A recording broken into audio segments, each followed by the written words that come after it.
Welcome to the debate. We are diving straight into the fire today. Washington is staring down another potential financial cliff. That's September 30th, 2025 deadline for fiscal year 2026 funding. It's racing towards us, and, well, the threat of another government shutdown drama feels very, very real. It's fueled by, intense partisan fighting over pretty much everything. Short-term patches, long-term healthcare policy. But here's the big question. The really high-stakes one we have to tackle. Is this annual, costly, often chaotic struggle just a sign that our democracy is failing?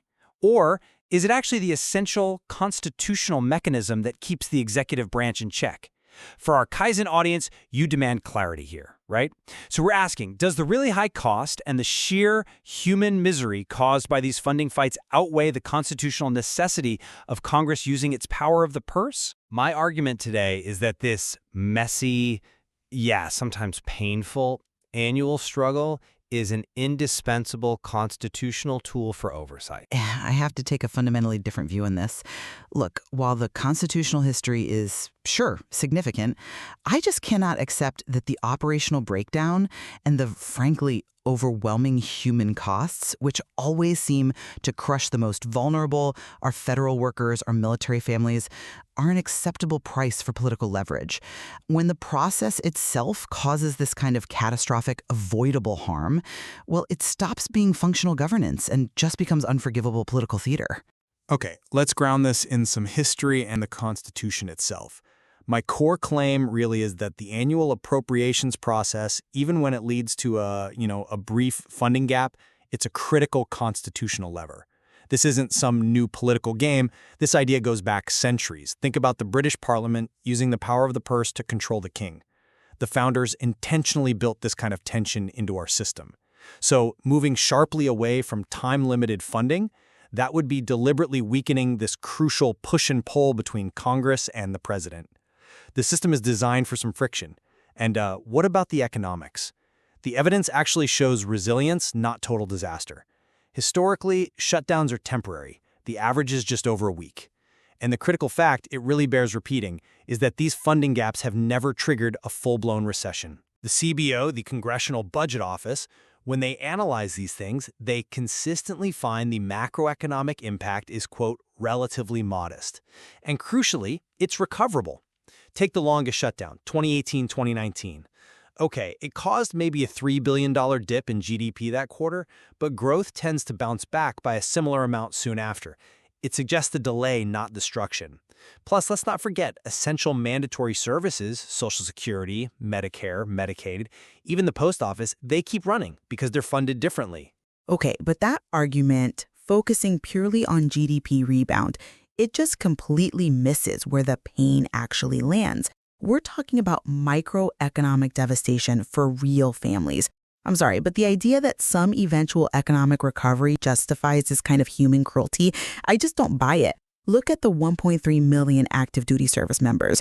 We're potentially looking at the third time since September, where many face the threat of reporting for duty, which they have to do under threat of court-martial, without knowing if they'll get paid. We know from 2020 data, over a quarter of service members already report financial difficulties normally. This isn't some abstract economic theory. This is about rent, groceries, right now. And the evidence is frankly horrifying. A 2022 survey found over a quarter of enlisted active duty families reported food insecurity. That crisis hits service members of color much harder, disproportionately hard. Using the threat of a shutdown, it feels like using military families as political hostages. And the cost isn't abstract either. The OMB, Office of Management and Budget, estimated the 2013 shutdown cost $2 billion in lost labor costs. That's back pay for work not done, plus another $1 billion a week lost from halted IRS tax enforcement. This isn't some necessary check. It's a measurable, immediate operational failure that sacrifices the financial well-being of the very people serving the country. And I want to hear from you, our KaiZen listeners, on this.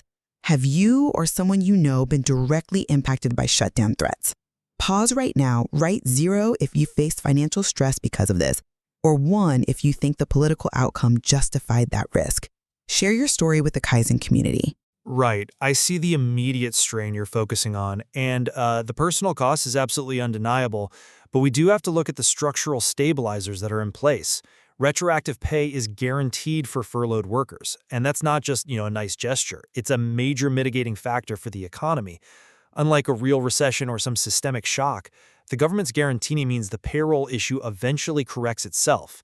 That helps prevent the kind of deep, long-term economic fear that makes consumers just stop spending altogether. And think about this. Congress itself is insulated. Members get their salaries no matter what. It's written into permanent law. That preserves the legislative function, the oversight function, even when there's a funding gap. The system prioritizes keeping that oversight going while applying, yes, temporary fiscal pressure. That pressure is kind of the point. Okay, but retroactive pay is just a promise of getting paid later. It does absolutely nothing for the person who can't pay rent or buy groceries today. That promise doesn't stop the cascade of damage when the money just isn't there for weeks. And let me tell you why that economic damage isn't fully mitigated. This is where the data gets frankly terrifying for the idea of a simple recovery. We need to look really closely at personal consumption expenditures, PCE. That's the key metric the government uses for consumer spending. When PCE drops and stays down, it signals a permanent change in behavior. Data from that 2018-2019 shutdown, it showed big losses in PCE around government and military bases, about $102.8 million loss. And critically, those specific losses showed absolutely no sign of bouncing back afterwards. So that's not just delayed spending, it's permanent consumer loss. People tightened their belts and they never bought that thing, never ate that meal out. If the macro impact is so easily fixed, why didn't that money ever find its way back into those local economies? That's a powerful point about PCE, and it certainly highlights the immediate, localized damage. I grant that. Those local PCE losses are regrettable. They're real. I would argue, however, that those localized hits, painful as they are, they don't constitute a national systemic failure that justifies throwing out this crucial constitutional lever. The broader macroeconomic analysis still holds, I believe, that the overall national economy does absorb and correct the shock. If we get rid of the annual appropriations mechanism entirely because of localized PCE impacts, what's the price we pay down the road in lost accountability over, multi-trillion-dollar federal agencies? But the damage ripples out much further than just local stores or government payroll. This constant uncertainty is an instant shock to the private sector, too. The ripple effect is huge. Remember 2013?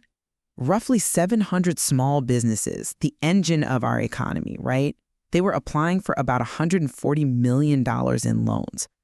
They couldn't get approved because the federal agencies were shut. Those businesses stalled, maybe some died, or they had to find much more expensive financing.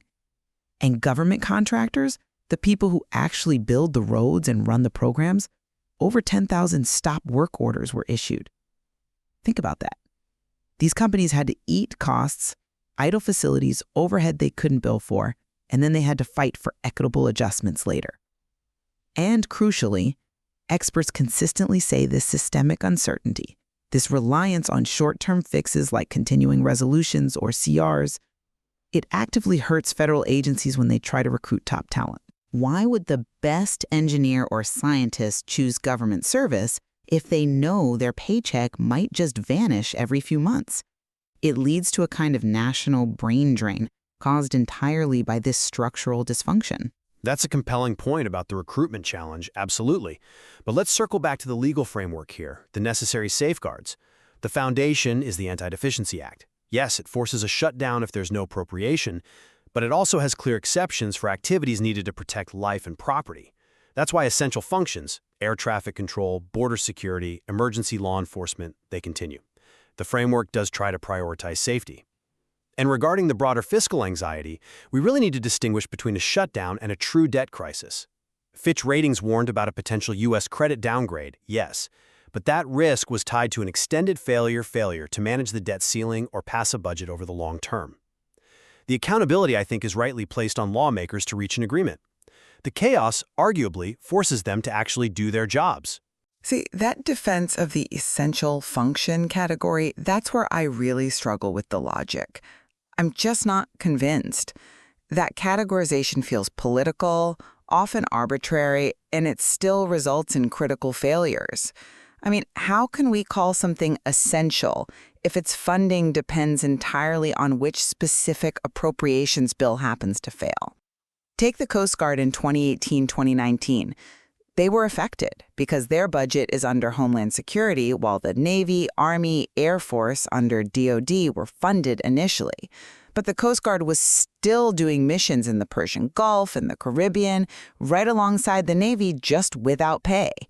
How is patrolling U.S. coastlines or stopping drug smugglers any less essential than what the other military branches do? And beyond that, think about public health. When non-emergency FDA food safety inspections just stop completely, as they did in 2019, that's a direct risk to every American, not some abstract economic cost. That's an interesting point about the inconsistency based on which agency bill fails, though I'd frame it differently. Look, the problem isn't the shutdown mechanism itself, I don't think. It's the utter failure of our political process to actually use the mechanism correctly. The process requires passing 12 separate annual appropriation bills on time. Congress consistently fails at this. That forces us into these short-term continuing resolutions, CRs. The numbers are stark, 47 CRs between 2010 and 2022 alone. So the mechanism, the process is arguably sound. It's the political will to actually manage the budget that's broken. The temporary disruption, ugly as it is, becomes the necessary pressure point to try and break the gridlock that's already there. Okay, but if the mechanism is sound but the politics are broken, shouldn't we, the KaiZen community, be looking for simpler ways to analyze this mess and maybe find a structural fix? We know Congress can change the system. They already amended the Anti-Deficiency Act to guarantee back pay. They treated one symptom. So why not take the next logical step? Why not enact longer-term, maybe even mandatory appropriations for services that are clearly non-negotiable? Things like military pay, the Coast Guard, those vital food safety checks.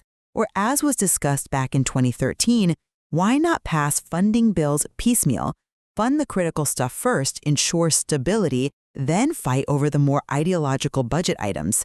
Well, I'm not convinced by that because those seemingly simple fixes, they essentially risk neutering the legislative branch. Yes, Congress could make longer-term appropriations, but many policy experts warn against moving too sharply away from time-limited funding, precisely because it sacrifices that crucial leverage in the checks and balances system.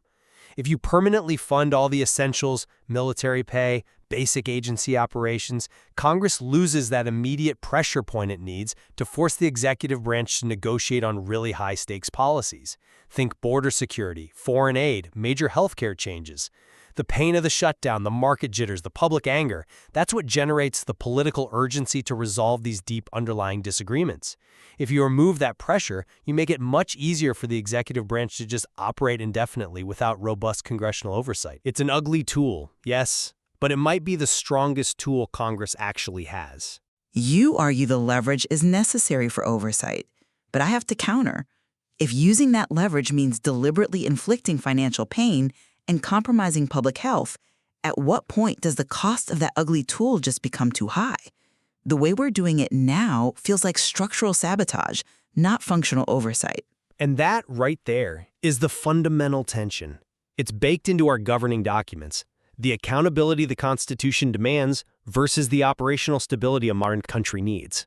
Which is a perfect place for you, our fantastic KaiZen audience, to jump in. We've really dug into the core tension of this looming 2025 shutdown threat. Right. On one side, we heard the defense that this appropriations standoff, messy as it is a necessary constitutional exercise. Checks and balances, with economic costs that, historically at least, seem to be recoverable. The core idea being that legislative control over the executive is paramount. And on the other side, the really powerful argument that the immediate severe human and operational costs, unpaid military families struggling with food, halted FDA inspections, permanent hits to local economies, that price is simply too high for political leverage.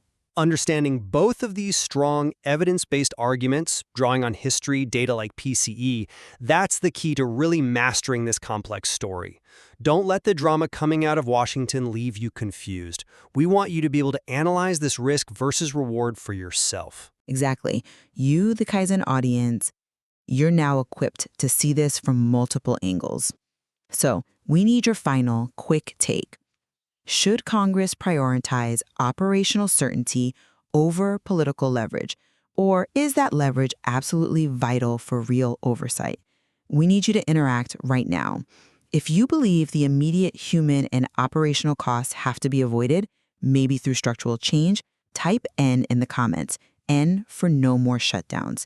If you think this volatile process, this leverage, is essential for checks and balances, type Y for yes to the process. And if this discussion helps bring some clarity to this mind-boggling situation, please hit that like button and share it right now.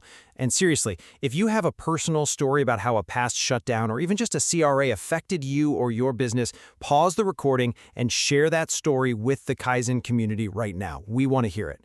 Until next time, keep digging deeper, keep seeking understanding.